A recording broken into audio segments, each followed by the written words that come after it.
SSC HSC পরীক্ষা আমরা আস্তে আস্তে গ্যাপ ভাই ক্যামেরা ঠিক করেন না আপনি, নাহলে আমাকে নেন, আপনি তো চুপ করে দিচ্ছেন। উঠুন, মুভ করুন। সেম টাইম ইন্টারমিডিয়েটের সিলেবাস যেন কভার হয়, এসএসসি সিলেবাস যেন কভার হয়, টাইম গ্যাপ যেন না থাকে। ওই সময় আমরা আবার এই স্কিল ডেভেলপমেন্ট কিছু প্রোগ্রাম দিতে পারি, তাদেরকে ব্যস্ত রাখা, এই সব বিষয় আর কি, পলিসি ম্যাটার ডিসকাশন। তারপর আগামীকালকে আমাদের মিটিং আছে এই প্রাইভেট ইউনিভার্সিটি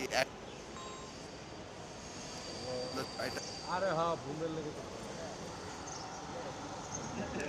পারবো, যাবো, পলিসি ম্যাটার ডিসকাশন।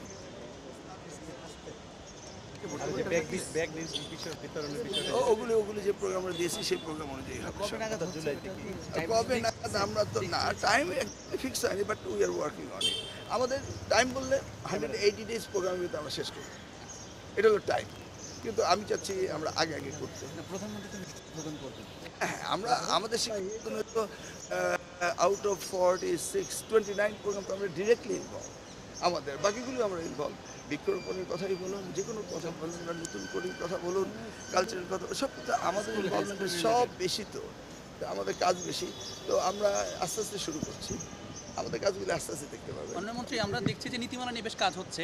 আমাদের যে প্রি স্কুলগুলো আছে প্রায় 70,000-এর উপরে, এটা নিয়ে কোনো নীতিমালা এখনো পর্যন্ত সরকারের নেই। এটা নিয়ে আপনাদের কোনো কথা? এটা নিয়ে আমরা বৈঠক করছি, এই যে কমিউনিকে নিয়ে বৈঠক করছি, সবগুলির সাথে কাজ এগিয়ে চলছে। রেজাল্ট তো আর একদিনে পাওয়া যাবে না, হিউজ মিনিস্ট্রি, হিউজ কাজ দেখতেছেন তো, তাই না? এই যে আমাদের 32,500 শিক্ষক হাইকোর্টে আটকে আছে, ওদেরকে প্রমোশন দিতে পারছি না, আবার 32,500 নিতে পারছি না, এদিকে 77,000 আমাদের এমপিওতে নিতে হবে। ইটস এ হিউজ ওয়ার্ক চলছে। আদালতে প্রায় 13,000 মামলা আটকে আছে।